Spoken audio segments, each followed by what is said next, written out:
Hola, j'espère que vous allez bien. Je vous retrouve aujourd'hui dans une nouvelle vidéo qui va être une sorte de tag sur mes habitudes de lecture.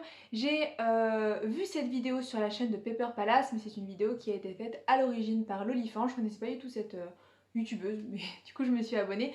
N'hésitez pas à aller voir les comptes de Lolifant et Pepper Palace, je vous les mettrai dans la barre d'infos. C'est une vidéo qui va se découper en plusieurs parties, comment je construis ma wishlist de lecture, comment je construis ma palle, comment je lis, toutes ces choses là, et je me suis dit que c'était intéressant de faire ça, surtout en début d'année, pour peut-être vous donner des petits tips de lecture et vous aider à construire une pile à lire pour l'année. Je me suis dit que c'était plutôt pas mal et également ça permet de donner des petits conseils si jamais vous êtes en panne de lecture. La première partie c'est comment je construis ma wishlist. Alors c'est vrai que j'ai regardé les vidéos de Pepper Palace et de Lolifant, et comme elle, de toute façon je construis énormément ma wishlist avec YouTube, donc avec les vidéos que je regarde sur Booktube, ça me donne très envie de lire. Pepper Palace c'est une chaîne que je regarde beaucoup pour trouver des idées de lecture. Il y a aussi les Orgriens qui en ce moment ne fait plus de vidéos mais qui a des recommandations de vidéos qui sont très chouettes. Vous avez aussi Jurassic Jones. Voilà, ce sont des booktubeuses que je regarde beaucoup et qui me donnent très envie d'acheter des livres. Après il y a d'autres personnes mais c'est vrai que c'est un peu les trois principales que je consulte le plus. Après c'est vrai que je suis sur mon compte lecture abonnée à des maisons d'édition et du coup c'est vrai que de temps en temps je regarde un peu ce qui sort et je fais des screens en fait de ce qui m'intéresse. Mais le Instagram littéraire c'est vrai que je l'utilise un petit peu moins, je suis peu souvent dessus, de toute manière ça se voit, hein, j'ai beaucoup moins d'abonnés que sur cette chaîne et en plus de ça je poste beaucoup moins que sur cette chaîne, donc voilà, c'est peut-être un média qui est moins propice je trouve à la lecture et j'utilise pas BookTok.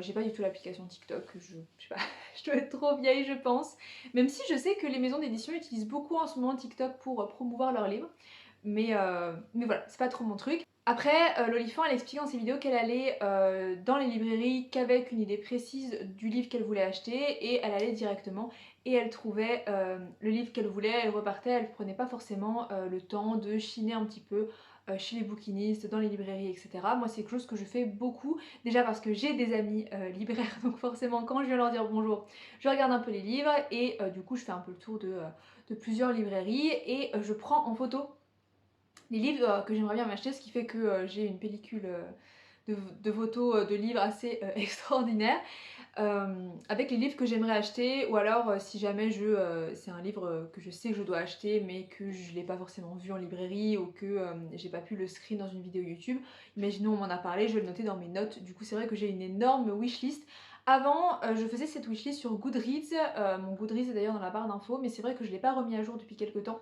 Donc il faudrait que je le fasse parce que finalement j'ai acheté des livres que j'avais dans ma pile à lire, j'ai lu des livres que j'ai pas mis dedans, donc voilà, c'est un peu le bazar. Et enfin, après Booktube et les conseils littéraires, il y a une partie aussi où c'est moi qui vais chercher des livres à lire. Par exemple, un exemple tout bête, je suis allée voir un film dernièrement dont je vous parlerai dans mes favoris de l'hiver. Donc c'était un film sur le Caravage et du coup ça m'a donné trop envie de lire un livre sur le Caravage, donc j'ai commencé à me renseigner sur quel livre parlait de l'histoire du Caravage, quel livre était peut-être moins cher que d'autres, et à partir de là je vais prendre une photo et je vais quand j'en aurai envie aller en librairie pour le commander. Donc voilà, c'est un peu les différentes recherches que je fais. C'est pour ça qu'autant vous dire que j'ai une wishlist qui est extraordinairement longue. C'est assez flippant parce que j'ai déjà beaucoup de livres et je ne sais plus où les mettre. C'est pour ça que j'en ai mis là au-dessus parce que je n'ai plus de place et il faut vraiment que j'arrête d'acheter des livres et de mettre des trucs dans ma wishlist. Après avoir construit sa wishlist, on va forcément acheter des livres. Donc il y a plusieurs façons d'acheter des livres. En tout cas, j'achète des livres sur plusieurs plateformes et dans plusieurs magasins. Premièrement, je vais toujours en librairie. J'essaie de choisir des librairies indépendantes ou alors des personnes que je connais pour leur apporter un peu de chiffre d'affaires tout simplement. Et si vraiment il y a un livre que je trouve pas, ou alors des fois je vais flâner à la FNAC, hein, personne n'est parfait. Du coup j'achète mon livre à la FNAC. Par contre, je fais attention à ne jamais acheter de livres sur Amazon. Je vous renvoie à ma vidéo sur comment lire éthique, je vous la mettrai en barre d'infos. Vous avez plein de solutions pour acheter des livres, même s'ils ne sont pas forcément en librairie. Vous avez le site des librairies indépendantes principalement, qui vous permet de commander votre livre dans la librairie la plus proche de chez vous. Pardon. Je vous renvoie à ma vidéo pour un peu plus de détails par rapport à ça.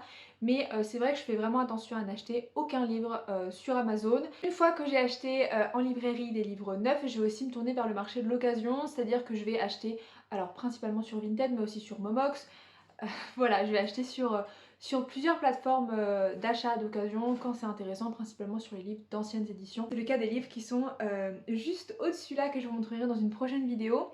Et je vais aussi en boutique Emmaüs. Alors pour autant, les librairies, j'arrive facilement à me raisonner parce qu'il y a le prix. Forcément, un livre neuf c'est toujours plus cher qu'un livre d'occasion. Mais du coup, le problème des livres d'occasion, c'est que j'ai tendance à acheter. Et à la fin, j'ai plus de place. Et même si c'est 10 euros, ça fait toujours 10 euros que j'avais pas forcément prévu de dépenser. Donc c'est vrai que je trouve que les achats d'occasion sont plus propices à l'achat de livres de manière compulsive. Mais écoutez, c'est la vie. Vous avez également des bouquinistes que je m'interdis d'aller voir à certaines périodes du mois. Après avoir acheté ces livres, fait sa wishlist, etc., on va passer à comment on construit la pile à lire. Donc alors, c'est vrai que sur YouTube, vous avez plein de challenges qui peuvent vous aider à construire votre pile à lire tout au cours de l'année. Vous en avez plusieurs, que ce soit par saison, par mois, etc. Au niveau des challenges de lecture, je fais que le Pumpkin Autumn Challenge. C'est vrai que vous le voyez chaque année, c'est vraiment un challenge que j'aime beaucoup et dans lequel j'arrive à me retrouver et à mettre des lectures. Je trouve qu'il est toujours très bien construit. C'est vrai que c'est pas forcément le cas avec les autres piles à lire. Et les autres challenges que je vois sur YouTube, je les trouve toujours très intéressants, mais j'ai souvent du mal à trouver des livres à mettre dedans. Donc, à part pendant la période de l'automne, la plupart du temps, je fais mes piles à lire par saison. Donc là, j'ai une pile à lire pour l'hiver. Je referai une pile à lire, on va dire, au mois de mars pour un peu le printemps et ensuite l'été, etc. Dans cette pile à lire là, c'est vrai que j'ajoute forcément des lectures que je viens de faire, des lectures qu'on me prête, j'essaye de lire en premier les livres qu'on m'a prêtés pour pouvoir les rendre ensuite. Et des fois, un peu comme le Pumpkin Autumn Challenge cette année, je vais vous faire une pile à lire, je vais être hyper motivée pour lire mes livres et finalement je vais lire tout autre chose ou alors je vais pas du tout lire.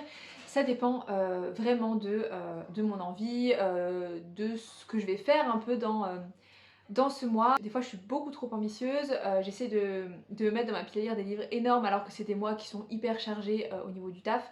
Donc c'est vraiment pas possible. Du coup c'est un peu de l'adaptation comme on peut. Mais globalement voilà, je fais une pile à lire par saison et je mets pas de pression sur les piles à lire. Je sais que dans sa vidéo bilan de l'année, Jurassic Jones disait que les piles à lire ça pouvait avoir tendance, les challenges etc., à lui mettre la pression sur son rythme de lecture. Moi c'est pas le cas, si je fais une liste et que finalement je lis totalement autre chose que je lis rien.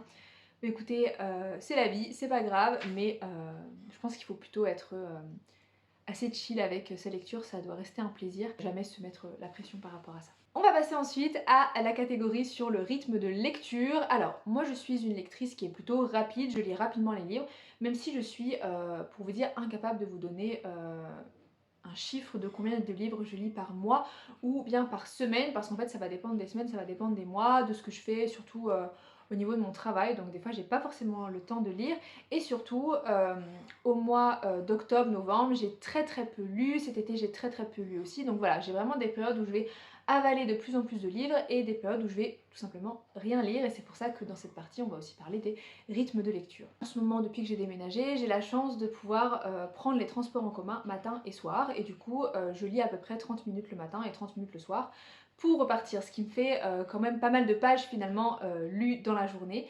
Et aussi il y a le fait que je lis plusieurs livres en même temps. En général j'ai toujours un poche dans mon sac que je vais emmener justement pour mes trajets en transport en commun, que je vais lire un peu partout, et j'ai souvent chez moi un livre qui va être soit dans un plus gros format, soit une BD ou des livres qui sont un peu plus fragiles que je vais pas forcément emmener avec moi. Même si je lis vite, finalement mes lectures elles prennent un peu de temps puisque je suis toujours à lire un livre puis l'autre, un livre puis l'autre.